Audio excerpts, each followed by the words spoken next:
I came home early from a business trip and saw my wife, Lily, having dinner with some guy in the restaurant downstairs. I watched them for 20 minutes before walking in and pulling her to her feet. The man started shouting at me. "What the hell do you think you're doing? Don't you touch her." I didn't waste time with words. By the time I was done, his face was a bloody mess. Lily was screaming, trying to pull me off him, and caught a few backhand for her trouble. He was curled up on the floor, a pathetic heap. "I'm Ryan Sterling. You son of a bitch," he managed to scream. "You better stop right now. Even Captain America couldn't save you tonight." I drew my foot back and kicked.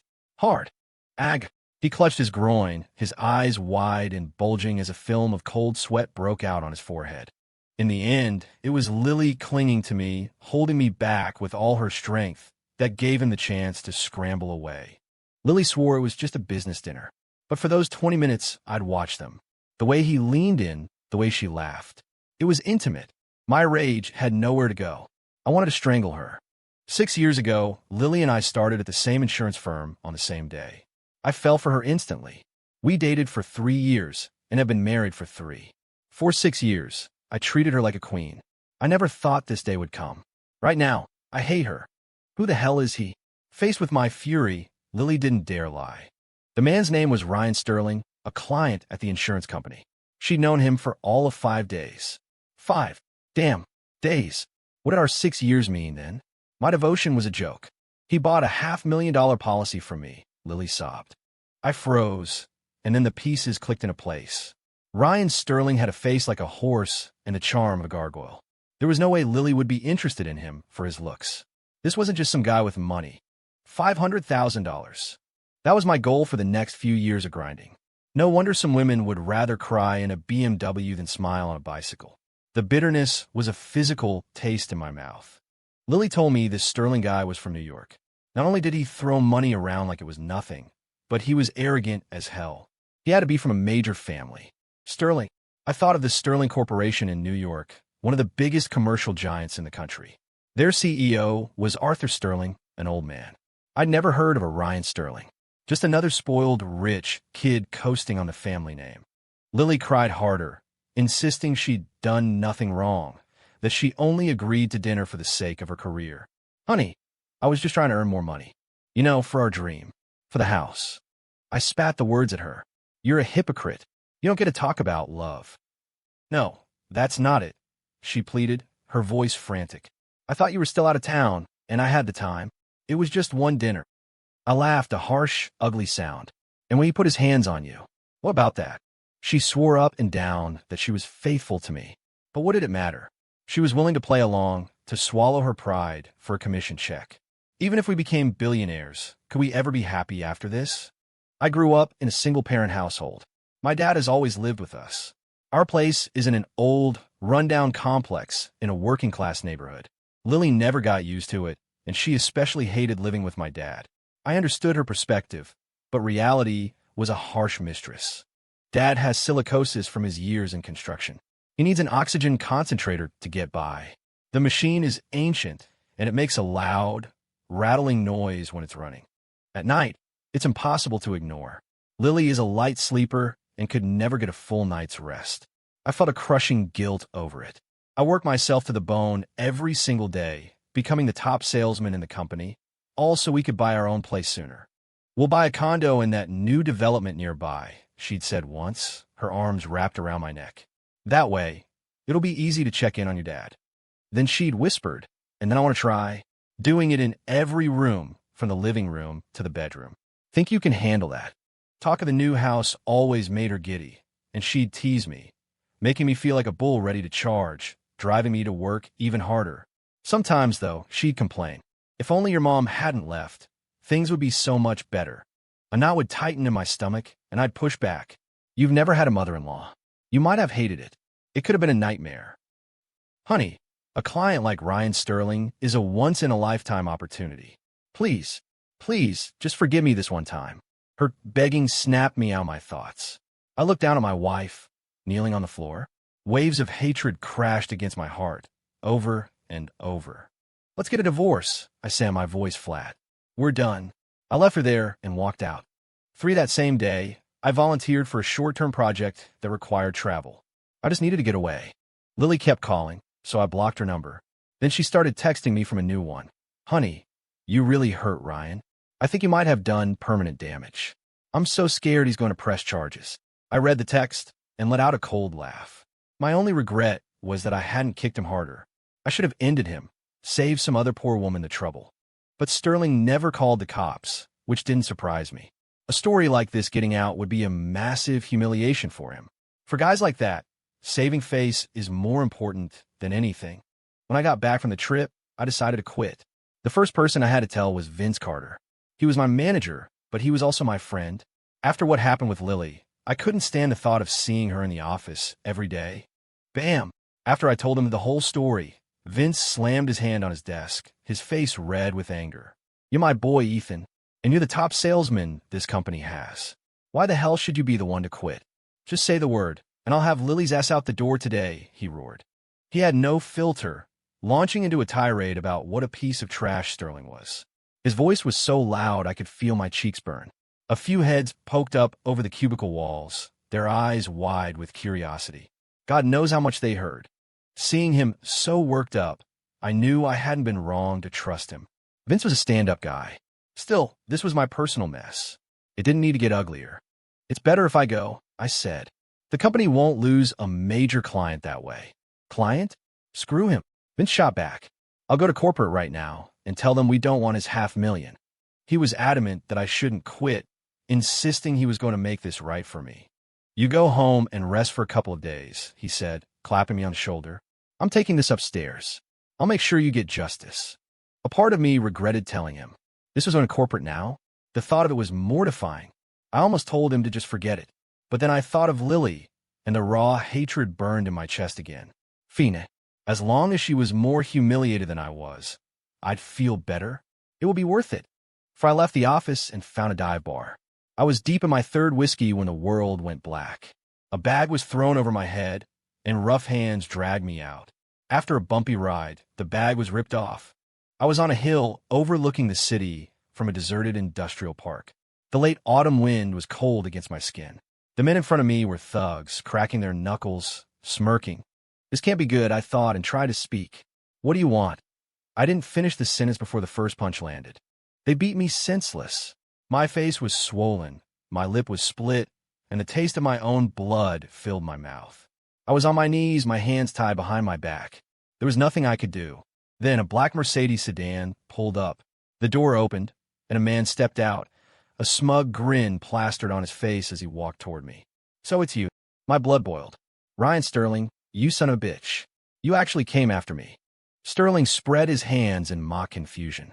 I give your wife a $500,000 policy, and we have dinner. What's the big deal, he sneered. But you worthless piece of trash, instead of being grateful, you nearly castrated me. Tooey, he spit right in my face. Which foot was it? He said to his goons. Break it. A young punk with bleached blonde hair stepped forward, hefting a steel pipe. He swung. Thwack. An explosion of pure agony shot up my leg. Shit, it's not broken. Again. Thwack. Still not broken. Sterling was getting pissed. What? Did you skip breakfast this morning? The punk gritted his teeth and put everything he had into the next swing. Crack. My right shin bone bent at an unnatural angle. I bit down so hard I could taste the warm, metallic tang of blood seeping from between my teeth. A shard of bone tore through my pants, gleaming white in the moonlight. Even if 1,000 fire ants were chewing on the wound, I would not give him the satisfaction of hearing me scream. All right, not a peep. You're a tough guy. Sterling gave me a sarcastic thumbs up. Then he opened a briefcase. It was stuffed with cash. $500,000 right here, he said, his voice dripping with condescension. Bow your head to me, admit you were wrong, and it's all yours. How about it? Ha ha ha ha ha. His laughter was wild, unhinged. $500,000 made your wife bend the knee. Now it's going to make you do the same. Sterling leaned in close, his face inches from mine. His thugs held me down, pinning me in place. I roared, my voice raw with hate. Ryan Sterling, fuck you. You want to fight? One-on-one. Let's go. Tisk, TSK, TSK. He took a couple of steps back, wiping my spittle from his cheek with a look of disgust. He held up one finger. When it comes to money, you lose. He held up a second. When it comes to connections, you lose. And a third. When it comes to manpower, you lose again. You're nothing compared to me, he said, his voice dropping to a low growl. On what grounds do you get to challenge me, one-on-one? The blonde punk started on me again, slapping me across the face. Slap. Another one. Slap. And another. Slap. I felt my teeth grinding together, my vision tunneling until all I could see was Sterling's mocking face. I repeated the same words over and over. One. On. One. He brushed some imaginary dust off his designer jacket. I'm heading back to New York in a couple of days, he said conversationally. If you want that one-on-one, you can come find me there. He paused, a cruel smile spreading across his face. But what are you going to do when you find me? A cripple? He stomped his foot down on my broken leg. His laughter echoed in the cold night air. The pain was immense, but my heart hurt more. The world faded to black. 5. I woke up in a hospital room. Lily was by my bedside, her face etched with worry. When she saw my eyes open, a flicker of relief crossed her face. You brought me here? She nodded gently, her voice full of pity. Honey, can we just let this go? You can't win against a man like Ryan. I started it. He hits on my wife, he breaks my leg, he destroys my dignity, and you're saying I'm the one who started it?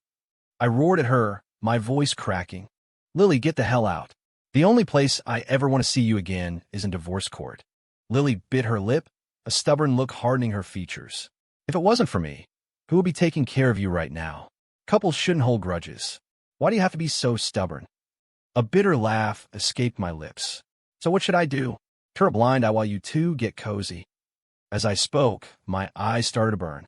I felt utterly pathetic, humiliated. My words hit their mark. The color drained from Lily's face. The room fell silent. After a long moment, she took a deep breath, composing herself. She told me the blonde punk who'd attacked me had turned himself in, taking full responsibility for everything.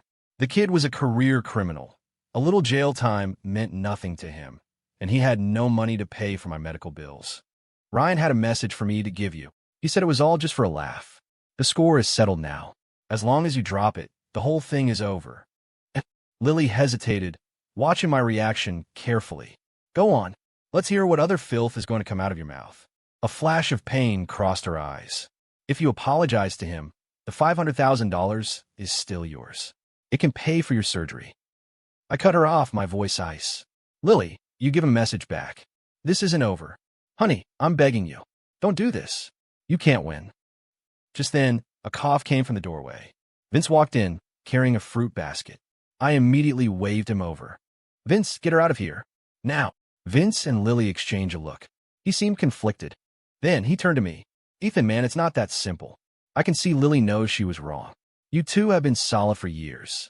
Don't let some rich asshole ruin everything. He patted my shoulder. A man's got to be forgiving. I stared up at him, stunned into angry silence. He quickly added, Lily's a good woman. A good woman? Are you kidding me? Vince, is this how you have my back? I was losing it. I wanted him out too. Vince gave a weak, apologetic smile and glanced at Lily. The policies she's written, it's over $2 million now. He explained that Ryan Sterling had added another massive policy that morning. The company's hands are tied. And your team, lead position. It's going to Lily. He saw the look on my face and quickly added that it was one of Sterling's conditions for signing the new policy. Lily, seeing my face turn pale with rage, rushed to placate me. She said a job was just about making money, that we shouldn't let it ruin our lives. I promise I will never see Ryan Sterling again. We can finally buy our house, honey. You should be happy. Yeah, Vince chimed in. Everyone has problems. You just got to forget it and move on. Vince was telling me to move on. Lily was telling me to move on. They love the money. They were both terrified of Ryan Sterling. But my leg is broken, I said, my voice dangerously quiet. You want me to be forgiving? You want me to forget? Is there any justice in that? Ethan, a little bit of what a guy like Sterling drops between his couch cushions is enough for you to live comfortably for years. Why be so stubborn? Vince, are you even my friend anymore? Telling me to be forgiving? It's easy to say when it's not your leg. You son of a bitch. Vince shuffled his feet and mumbled, well, it wouldn't happen to me. I'm still single. He added under his breath, But if he was into guys, maybe I'd consider it. Get out, you coward. I grabbed the pillow and hurled it at him, hitting him square in the mouth. I was blind to ever call you a friend. Get out. Tears welled in Lily's eyes. Honey, please don't be like this. I'm begging you. Get out. Both of you, get the hell out. I threw them both out of my room. My heart felt like a block of ice. The next day, my dad got the news and came to the hospital to take care of me. He was a patient himself, with a portable oxygen tank slung over his shoulder. I hadn't wanted to tell him, but I couldn't hide being in the hospital forever. He was surprisingly calm. Ethan, you want to divorce her? I support you. Even though Lily had been vague, he'd figured out the gist of what happened. He wasn't angry, just disappointed in his daughter-in-law and heartbroken for me. Don't worry, he said quietly. There's justice in this world. He pulled out an old bank passbook and handed it to me. There's $7,000 in here. I was saving it to help you too with a down payment. Use it for your leg now. A lump formed in my throat. I tried to push it away. That won't even make a dent, Dad. You keep it. Don't give me that, son. The doctor just told me. They can put a plate in there, and you'll be able to walk without a cane. You're still young. You can't end up disabled. The doctor had mentioned that option, but the surgery cost $30,000, not including the follow-up care. That much? Maybe I should sell the house, Dad said. That old place isn't worth much. And where would we live? No, I'll just be a cripple then, I said through gritted teeth. But as soon as I'm out of here, he's not getting away with this. The mention of Sterling brought a flicker of fear to my father's eyes. He knew this guy was powerful, that picking a bigger fight would only end badly for me. Son, maybe you should let it go. The world has a way of balancing itself. He'll get what's coming to him. No, it's not over. I'm not letting it go. I had to fight him. 2 days later, I got a call. The company was terminating my contract. I got a severance check, but it was a drop in the bucket compared to what I needed. The medical bills were piling up, and next month, I'd have to pay for my own health insurance. And Sterling still wasn't gone. He came to the hospital to gloat. I hear you're not letting this go, he said, looking me over with a derisive smirk. You really want to go to war with me? His bodyguards filled the room, blocking my dad from getting in. Lily trailed behind Sterling, her expression tense and anxious. She kept darting nervous glances at him. She looked like a servant. Suddenly, Sterling pulled her into his arms. Lily's face flushed crimson. He shot me a look of pure contempt. I just laughed. You think that bothers me? You think I still give a damn about this woman? I shook my head slowly, my expression calm. Ryan, I don't care. She's all yours. When I get out of this hospital, I added, my voice low and even, I'm coming for you. He grunted, pushing Lily away, and stalked out of the room, clearly annoyed. Lily quickly straightened her clothes, unable to meet my eyes, and hurried out after him. As she passed my dad in the doorway, she whispered something to him. I couldn't hear what it was, but my dad's expression flickered. He started to follow her, then stopped. Whatever she said, it didn't matter. The divorce was happening. I lay in bed, staring blankly at the ceiling tiles, my mind a numb haze. I don't know how much time passed before my phone buzzed with a new message. It was a video from my dad. I opened it. My blood ran cold. It was in the hospital hallway. My dad was on his knees in front of Ryan Sterling, bowing his head to the floor in front of a crowd of people. He was apologizing, saying it was all my fault. Then Sterling opened a briefcase and dumped a cascade of $100 bills over my father's head. He roared with laughter, triumphant. There were his goons, other patients, their families, nurses, doctors, all watching.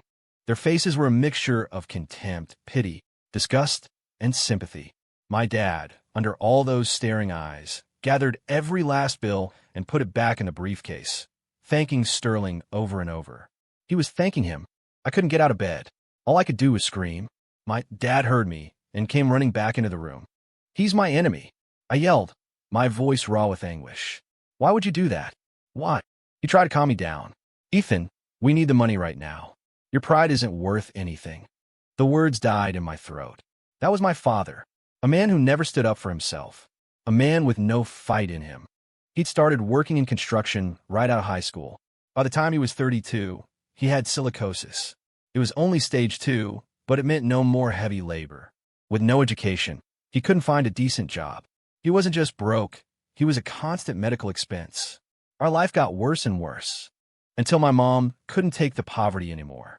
She ran off with our neighbor, Mr. Wallace. At least she didn't take any of our money. She even left $1,000 on the table, probably from him. Seeing me silent, my dad must have thought I was ashamed for him. He said, "There's justice in this world, son.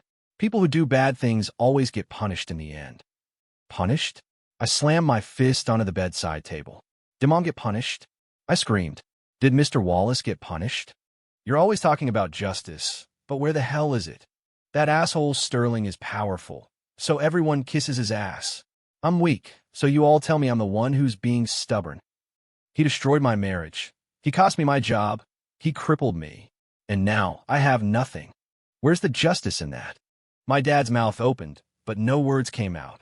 A deep, burning hatred for everything began to smolder inside me. My eyes were bloodshot with rage. Dad, there is no justice. There's only power. But I won't accept it. I'm going to fight him. I'm not going to be like you. I won't be a coward my whole life. In an instant, my father seemed to shrink to age 10 years right before my eyes. Okay, son, you get some rest. I'm going to go home and change my oxygen tank.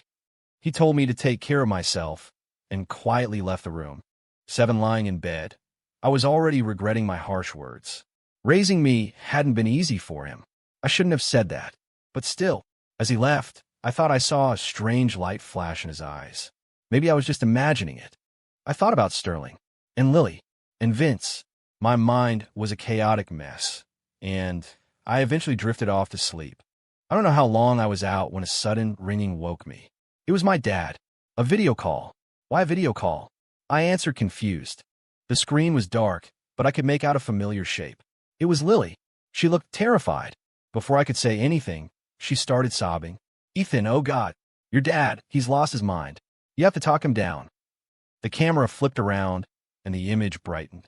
My heart stopped. I saw my dad, a steel pipe in his hand, pinning Ryan Sterling to the ground. The camera was shaking violently.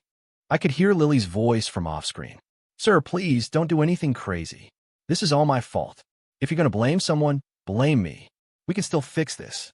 Please don't hurt Ryan. Ethan is watching. He doesn't want to see you go to prison." Sterling's face was a mask of pure terror. My dad looked up, as if he could see me through the phone screen. He gave a slow, deliberate nod. Then he raised the pipe and brought it down, shattering one of Sterling's legs.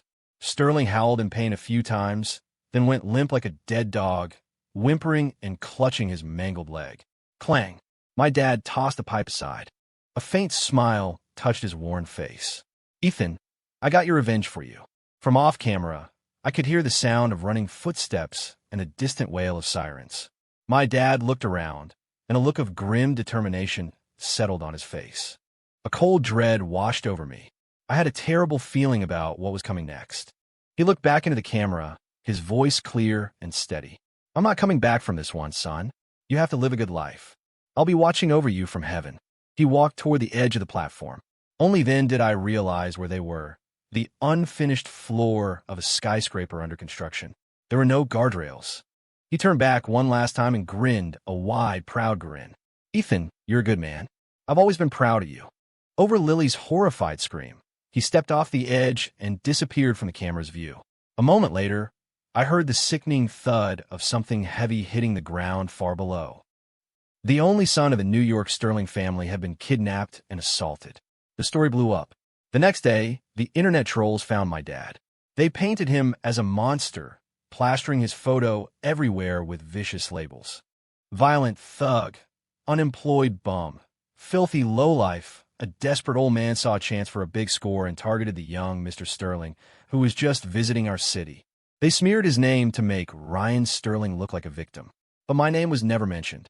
Sterling didn't want the world to know he'd been messing with another man's wife. I refused the surgery. I didn't spend a single cent of the $50,000 my father had bought with his dignity. The day I was discharged, I limped my way home. I packed up all of Lily's things in boxes and threw them out on the street. She never came home. After a few days, the sanitation workers hauled the boxes away. One day, Vince showed up at my door. He wanted me to come back to work. Lily had quit, and the team lead position was open again. "Ethan, the company knows you got a raw deal. Come on back, man." I punched him in the face and shoved him out the door. You have the nerve to show your face here? Get the hell out. I slammed the door in his face. A little while later, there was another knock. I ignored it, but just kept coming. Vince, for the last time, piss off. I yanked the door open. It wasn't Vince. It was Lily. I hadn't seen her in weeks. She looked frail and exhausted. What do you want? You're not welcome here. A sad smile touched her lips. I'm going to New York with Ryan. I was stunned for a second. Looks like he really can't live without you. Lily's voice was barely a whisper. What happened with your dad? He holds a grudge against you now. He offered me a job as his assistant. It's just to humiliate you. Her eyes pleaded with me. Ethan, if you just forgive me, I'll stay. I'll spend the rest of my life taking care of you. I swear. That's never going to happen, I said coldly. We are getting a divorce. If I forgave Lily, what will my father's death mean? What will my life mean? Maybe she saw the finality in my eyes, or maybe my father's death had finally shown her the truth. She understood it was really over. If you don't want me, then I can't stay in Cleveland anymore, she said, her voice hollow. I'm just a woman with no home. All I can do now is try to survive. She agreed to the divorce. We did it that day. As we walked out of the courthouse, Lily grabbed me from behind, hugging me tightly. Ethan, I messed up so badly. In the next life, I'll do anything to make it up to you. I pulled her arms off me and walked away. I didn't look back. 8 the days without a job blurred together. At night, I found solace in a bottle of whiskey. During the day, I lost myself in revenge thrillers, devouring stories about badass heroes who never backed down. The villains were just lambs to the slaughter. It felt so good. God, it felt so good. But I was a coward. My father was dead. My wife was gone. He took everything from me. And I was not a man. 9 sunlight streamed through the window, painting a bright square on the floor. I blinked my eyes open. There was a figure standing in the room. She slowly turned around. When I saw her face, my eyes went wide. It was my mother. She was back. I slapped my own face hard and shook my head until the room swam. This wasn't a dream. She said she was surprised the key still worked after more than a decade. Of course it did. My dad had held on to this old apartment, never even changing the locks. He'd waited his whole life for her, but she never came. He dies, and suddenly, here she is. The world is a cruel joke. Did you hate him that much? I asked, my voice thick with resentment. Her eyes reddened. She said she was sorry about my dad, that she'd come back to the States as soon as she heard what happened. Warren and I came back together, she said. We want to take you with us. She told me she felt guilty, that she'd never had any other children. Warren loved her, she said, and never pushed the issue. In the blink of an eye, they were both in their 50s. Son, come home with me. Life is so much better overseas. I'll make everything up to you. Do I still have a home? I hated her, but when I thought of my dad, I couldn't bring myself to say the word. I looked around at the stained, peeling walls of the apartment, then back at the woman who gave birth to me. She was dressed in expensive clothes. Time hadn't managed to erase her beauty. Compared to my dad, they looked like they were from 2 different worlds. My mother reminded me of Ryan Sterling. They had the same aura about them, and I had my father's. I refused to go with her. I sold the old apartment for pennies on the dollar. Because I was leaving too, I was in New York. To finish my story, 10 at the train station, a Maybach pulled up in front of me, blocking the entrance 20 yards away. The tinted window rolled down, and a middle-aged man leaned out. Get in the car.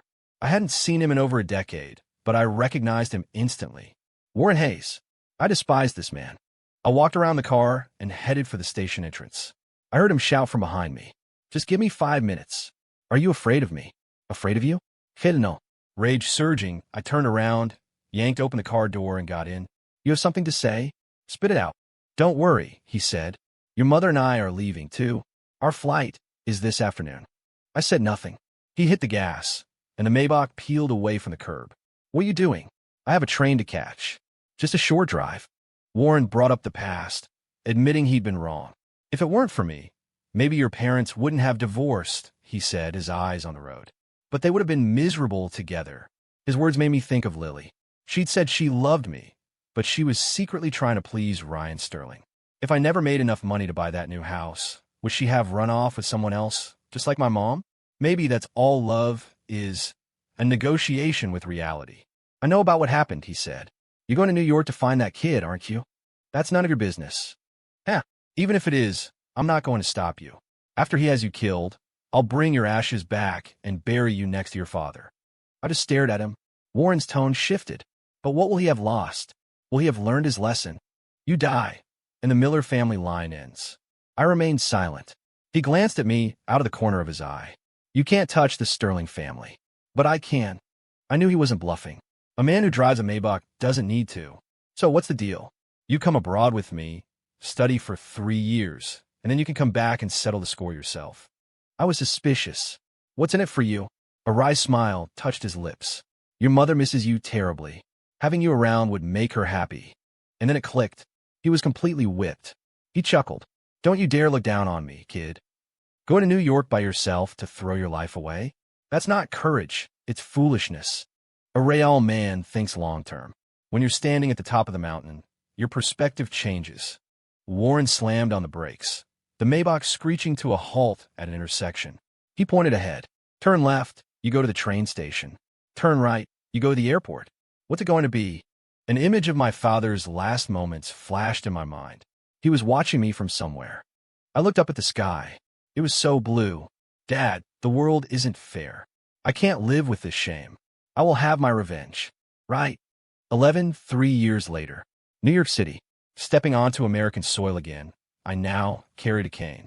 Looking back in the direction of Cleveland felt like looking into another life. "Ethan, the air here is amazing." "There's nothing like home," said the young man next to me. This was Leo, my new assistant, barely in his 20s. He was tall, with sharp, handsome features, though there was a soft, androgynous quality to him. In his other life, he was a famous cross-dressing influencer with millions of devoted followers. I brought him here to be the blade in my hand. As we exited the airport, a crowd of people rushed to greet us. They'd been waiting for some time, their attitudes a mixture of eagerness and deference. At the front were representatives from New York's 4 great financial dynasties: the Sterlings, the Prestons, the Sullivans, and the Lees. The market was tough, and business was slow. Ostensibly, I had returned with a $10 billion fund from Warren's investment group, looking for new projects. The news had been circulating in New York's business circles for weeks, and they were all scrambling for a piece of the pie. "Mr. Miller, welcome. It must have been a long flight. I'm from the Preston family." "It's an honor to meet you," said a man in a bespoke suit, bowing deeply. "Mr. Miller, I represent the Lee family." "Here is my card," said a man with graying hair, offering his card with both hands. The Sullivan family representative chimed in, opening a gift box. Inside was an incredibly rare bottle of whiskey, a small token from our chairman. "Please accept it." I accepted their gifts graciously. Others rushed forward with their own offerings. Then a tall, stunning woman in a tight silk dress stepped forward. Her red lips parted. "The Sterling family has booked a suite at the hotel. We would be honored to host a welcome dinner for you this evening." At the sight of her, the crowd fell silent. She had captivating eyes and a slender waist. Everything about her exuded a sophisticated, alluring charm. At the hotel restaurant, the dinner was a whirlwind of toasts and flattery. I told them that business was about mutual benefit, that there would be enough for everyone. "But the pie can't be divided equally," I said, letting the words hang in the air. "It will depend on your contributions." They understood. One by one, they laid their cards on the table. The offers from the Prestons, Sullivans, and Lease were substantial. But the Sterling family's offer was the most impressive. The woman in the silk dress, Isabel Sterling, presented a major real estate project in the city's South District. She offered me a 70% stake, asking only for my capital injection. I happily accepted. After the dinner party broke up, I asked her to stay behind. "Mr. Miller, you are a remarkable man. I believe Mr. Hayes can finally enjoy a peaceful retirement," Isabel said, her beautiful eyes sparkling. She was Ryan Sterling's mother. Her husband had died young, and her father-in-law, Arthur Sterling, was getting old and losing his edge. Her own son was a good-for-nothing hedonist, so the burden of the family had fallen on her shoulders. Fortunately, Isabel was a shrewd and capable businesswoman. She had more than held her own, earning the nickname the Sterling Dame in business circles. This mature, powerful woman was the key to my revenge. "Mr. Miller, you asked me to stay. Is there something more you require?" she asked, a slight frown on her brow. She knew my investment wouldn't come cheap and was bracing for an outrageous demand. I smiled. I was hoping you would accompany me for a walk. Oh, the request clearly surprised her. Then she gave a self-deprecating laugh. I'm a bit old for that, Mr. Miller. Shouldn't you be asking a younger woman? You're only 40, the prime of a woman's life. What do those young girls have compared to your elegance? My compliments brought a light blush to her cheeks and a genuine smile to her lips. The way she looked at me softened. Very well, then. I would be delighted to take a walk with you, Mr. Miller. We strolled through the city streets, discovering we shared many of the same views on life and business. It felt like we could talk forever. Under the warm glow of the streetlights, our shadows stretched out, eventually merging into one. 12. The next day, I called and invited her to the movies. She hesitated.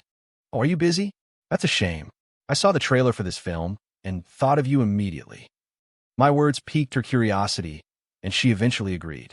The movie was about a single mother raising her son, struggling to make ends meet until she finds true love and her family finally finds happiness. The plot was cliché, but for Isabel, it hit close to home. Her husband had died young, and she had raised Ryan all by herself. It was because he was all she had left of her husband that she'd spoiled him rotten, turning him into the arrogant monster he was today. I hinted that perhaps it was time for her to find a new partner.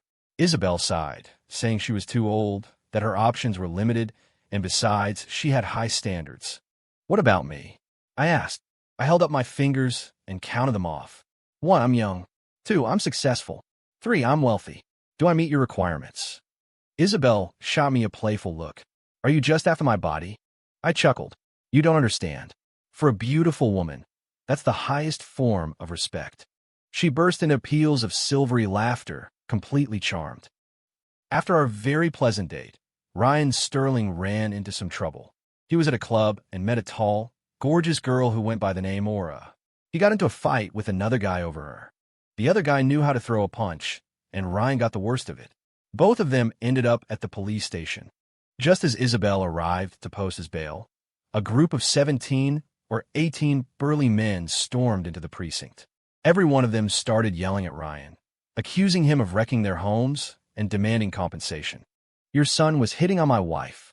What do you have to say about that? Your son climbed through my bedroom window last night. My old lady can barely walk today. Even our prize-winning So wasn't safe. Isabel nearly fainted from rage, looking at her son with utter disappointment. Ryan was frantic. I don't know any of these people. Mom, don't listen to them. They're lying. You won't even own up to it? You're a coward. Yeah, we have no respect for you. The men all flipped Ryan the bird. The situation was a PR nightmare. Isabel had no choice but to pay them off. Each man walked away with $10,000. The sow's owner got an extra $2,000 for emotional distress and breeding disruption. The story was so bizarre that it spread like wildfire through New York's elite circles. Ryan Sterling became a household name for all the wrong reasons. Ethan, this Ryan kid, is a total moron. All I had to do was bat my eyes, and he was eating out of my hand, Leo reported back to me, shaking his head. He was always an idiot. I closed the file on the Sterling family. It was time for the next phase. On a dark and stormy night, I confessed my love to Isabel. Faced with my directness, she blushed, telling me she didn't have feelings for younger men. I countered, is it because I'm a cripple? Of course not. It's just, the age gap is too large. It wouldn't be right. You feel for me, and I feel for you, I said, taking her hand and gazing into her eyes. Seeing a woman like you carry such a heavy burden all alone, it tortures my soul. She wavered. But my age. I cut her off. To hell with what other people think. Then my tone shifted. You know what they say, an older woman is a treasure. By my count, I'm getting 4 treasures. I'd say I'm the one making out like a bandit here. Isabel laughed. You have such a silver tongue. You're too charming.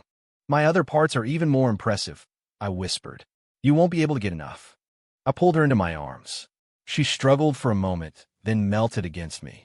The rest was unspoken. At that exact moment, Ryan Sterling was taking a piss in an alley when a flower pot fell from a window above and cracked him on the head. His bodyguards rushed him to the hospital. Damn it. He lay in a hospital bed, his head wrapped in so much gauze he looked like a mummy. Damn it all to hell, Ryan cursed under his breath. The last few weeks had been a string of disasters. First the beating, then being framed by those hicks. And now a random flower pot? It didn't make any sense. The more he thought about it, the angrier he got. He pulled out his phone and dialed a number. The contact name read Lily Davis. Get over here. Now, I'm in a really bad mood. 13, I was invited to a major business gala in New York, a gathering of the city's elite. The moment Isabel and I walked in together, arm in arm, a wave of knowing smirks and whispers rippled through the room. The sterling dame certainly knows how to play the game. He's still so young. He never stood a chance against a woman like her. They whispered among themselves, assuming the Sterling family had won the grand prize. They had no idea that the hunter was about to become a prey. The Sterlings were the prize. Isabel, feeling the heat of their stares, gracefully separated from me to mingle. I was about to find a quiet corner when I ran right into Ryan Sterling and Lily. They both looked at me as if they'd seen a ghost.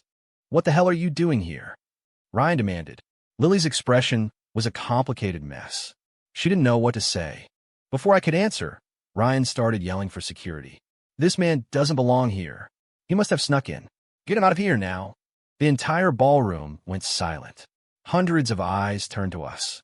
Just as the security guards were about to move on me, 3 voices cut through the silence. "Mr. Miller is tonight's guest of honor. You will show him respect. Ryan, you little brat. You have no idea who you're messing with. This is absurd." The heads of the Preston, Sullivan, and Lee families stepped forward and tore into Ryan. "You're the investor from overseas?" Ryan stumbled back, his face a mask of shock. He'd assumed it was just someone with the same name. He never would have imagined it was me. In fact, my name was just a vague memory to him, something he'd only heard Lily mention a couple of times. "Ethan Miller," he hissed through clenched teeth. "So what if you're an investor?" He aggressively pulled Lily into his arms and kissed her right in front of me. A smirk played on my lips. "Are you trying to get a rise out of me?" Before he could answer, I had pulled Lily over to my side. "Ms. Davis," I said, my voice smooth as silk, "would you keep me company tonight? I'm afraid of sleeping alone." Lily looked horrified, her face flushing a deep, painful red. "Ethan, Mr. Miller, I don't think that's a good idea." My brow furrowed. "You can keep him company, but not me? Or are you saying I'm not good enough for you?" A collective gasp went through the crowd. My words were like knives, slicing away what little dignity she had left. Lily was so flustered she couldn't even form a sentence. Just then, Isabel returned to our side. Ryan immediately ran to her, tattling like a child, telling her that Lily was my ex-wife. "Mom, it was this guy's dad who kidnapped me back in Cleveland." I had a laugh. Ryan was an idiot. A woman like Isabel would have already run a complete background check on me. Slap. Before Ryan could say another word, Isabel slapped him hard across the face. "Mr. Miller is an honored guest of our family. You will apologize to him this instant." Ryan looked like he was about to cry, but he stubbornly refused. Seeing the standoff, Lily tried to step in and defend him. She was rewarded with a sharp slap from Isabel. "You are nothing but my son's plaything. A toy does not get to speak." Isabel waved her arm dismissively, and the security guards dragged a stunned Lily out of the ballroom. I applauded slowly. "You really have a knack for picking up trash, Ryan," I said, my voice dripping with sarcasm. "Is your head really as empty as it looks?" Ryan slammed his fist on a table. "And who the hell do you think you are, Ethan?" I bellowed. "I'm your new dad." "Shit." Ryan grabbed a chair to swing at me, but Isabel blocked him, slapping him again for good measure. "You will not treat your Uncle Ethan that way." Ryan staggered back, looking from Isabel to me, his eyes wide with disbelief.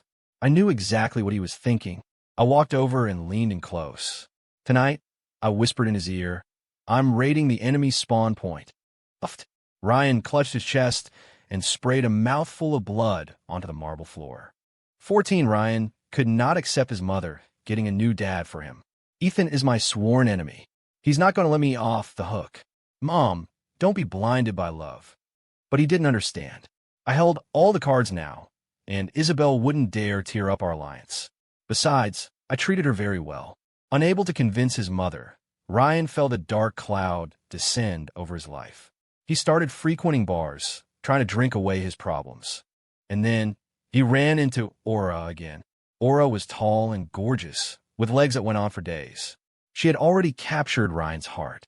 When she casually mentioned, "My Aura acolytes are all such kind, sweet boys," he felt the magic of love and willingly became one of her devoted followers. "All right then, I'll give you a little reward," Aura said, agreeing to date Ryan for one day. "Just today, mind you. We'll see how you perform." She bragged that her previous acolytes were all studs. This put a lot of pressure on Ryan. Then his eyes caught a sign in a pharmacy window, "Viagra now in stock." It was a sign from the heavens. He immediately bought a box. Aura saw him with it, and he was so embarrassed he wanted the ground to swallow him whole. She just pouted. "What's an acolyte got to be shy about? My ex-boyfriend used to take 6 at a time." She held up 6 fingers. "S6. Ryan stammered. "What? You've never tried?" she asked, her tone implying that taking any less was for wimps.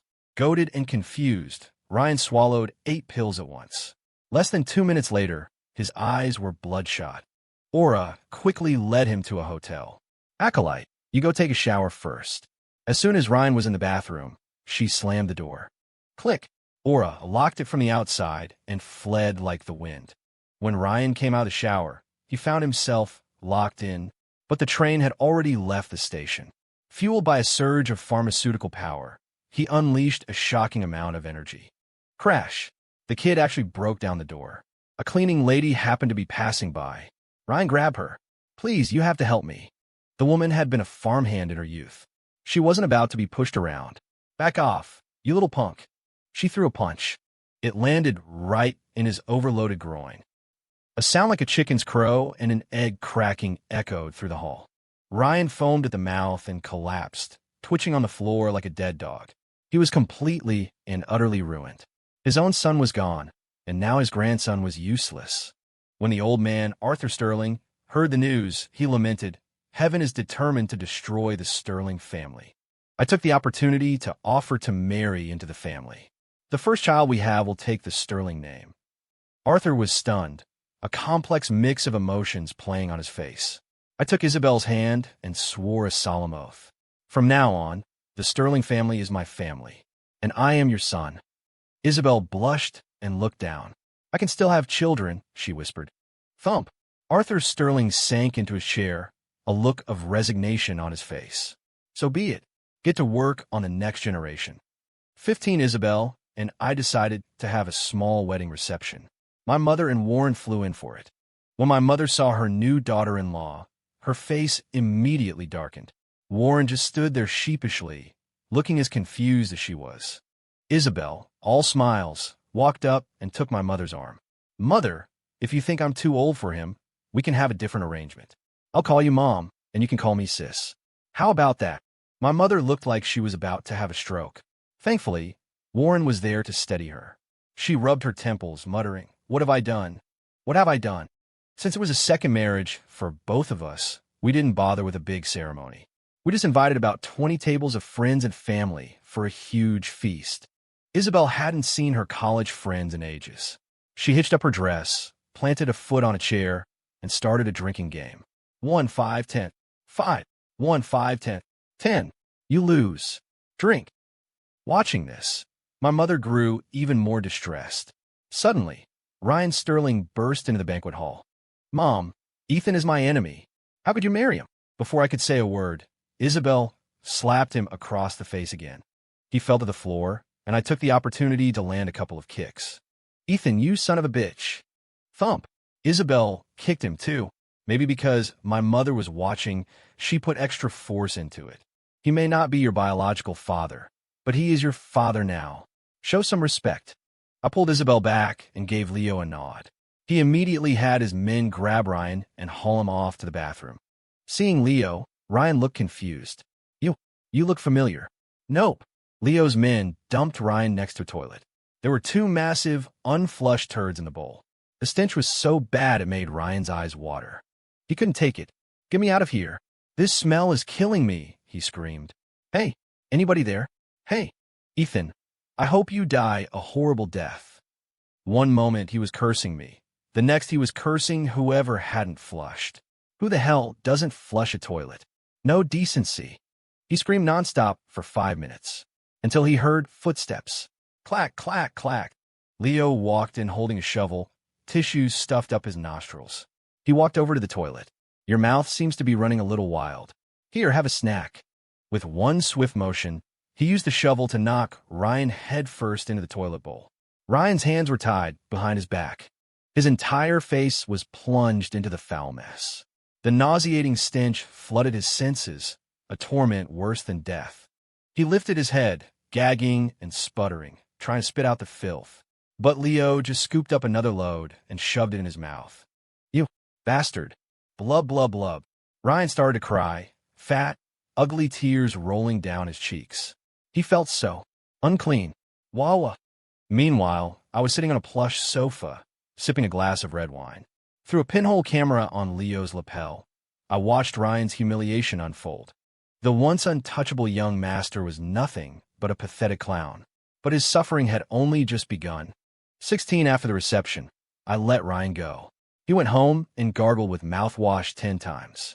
Then he called over the blonde punk, the same one who had broken my leg 3 years ago. Blondie, I want you to take care of Ethan Miller. He threw a stack of cash on the table.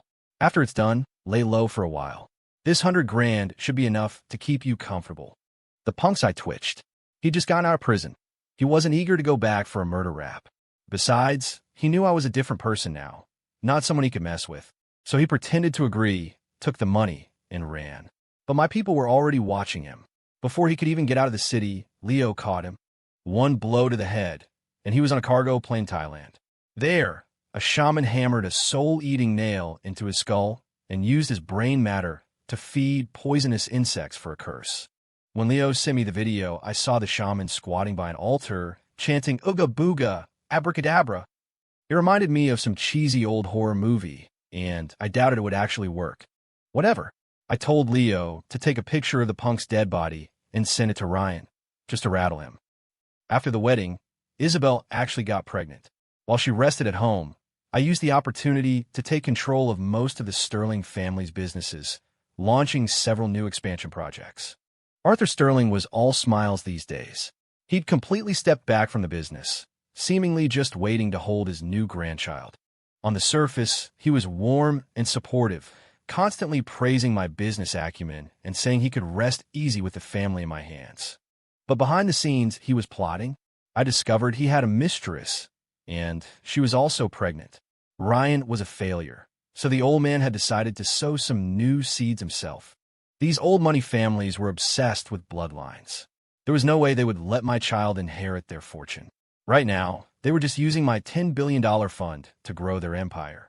The old fox held onto his equity like a lifeline. But I wasn't a fool. I was going to leave him with nothing. 17, seeing the photo of the blonde punk, Ryan became paranoid and fearful. He started taking his anger out on Lily, beating and cursing her daily. This is all your fault, you bitch.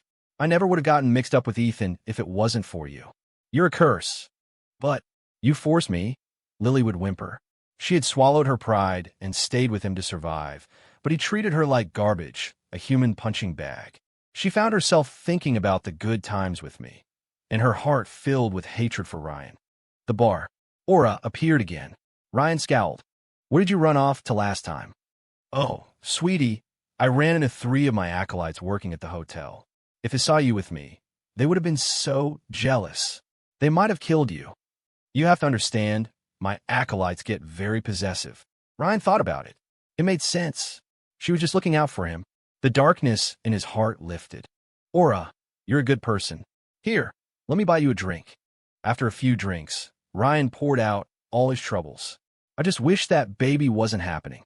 Aura leaned inconspiratorially. Once your mom gives birth, it'll be too late. Why not? Arrange a little accident. Is that okay? Ryan hesitated. After all, it was his mother. Silly, Aura said with a roll of her eyes. Your target is the baby in her belly, not your mom. She whispered her plan. He would hire a driver to ram Isabel's car. But at the last second, the driver would swerve, just grazing it. No one would get hurt. Pregnant women are fragile. A good scare is all it takes. The baby will be gone. Ryan slapped his thigh. That could work. And the perfect person for the job was Lily.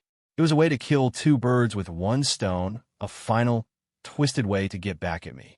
The thought of his ex-wife getting rid of my unborn child thrilled him. Thrilled him.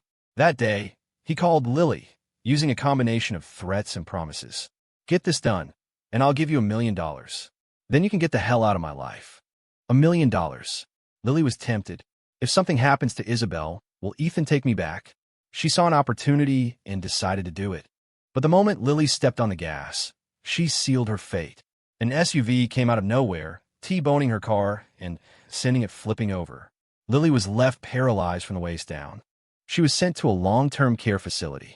With no feeling in the lower half of her body, she needed a nurse for even the most basic things. Ryan never visited her. She begged me to come see her for old time's sake. Ethan, I hate myself for being so weak. It cost me my family. It cost me you. Please, you have to believe me. You were the only man I ever truly loved. I gave a scornful laugh, and I regret every single moment. You were never a good woman, Lily. If there's a next life, I hope we never meet. Lily gave Ryan up, providing me with a recording she'd secretly made as evidence. She'd been afraid he would renege on the payment.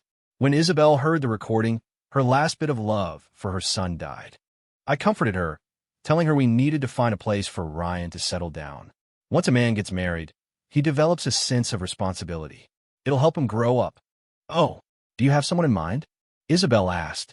What about Tiffany Lee from the Lee family? The 300-pound Tiffany Lee was a perfect match. The Sterling and Lee families were of equal status. It was a match made in heaven. Isabel agreed. She gave her son an ultimatum: marry into the Lee family or go to prison. Ryan had no choice. On their wedding night, the entire Lee mansion could hear the groom screaming for his life. Tiffany, get away from me. Don't come over here. After one night of wedded bliss, Tiffany Lee discovered her new husband was useless. Furious, she tried to pawn him off on the daughter of the Preston family. You dare insult me? I'll tell my mother. Ryan shrieked. He refused to go. Marrying into the family was humiliating enough. Was he now to be passed around like a party favor? Huh. Your mother is busy getting ready for baby number 2. You think she has time for a loser like you? With one meaty hand, she picked Ryan up and delivered him to the Prestons. But Miss Preston found him boring and passed him along to the Sullivan's daughter. The spoiled children of these wealthy families had their own twisted games. The 3 women were regulars at a club where they'd order male models. Miss Sullivan looked Ryan up and down and declared him too ugly to touch. She sent him right back to the lease. Tiffany, she said, Ryan is a dud. I think you should just divorce him. The fat on Tiffany's face bunched up, her expression turning to ice. A divorce would be a disgrace.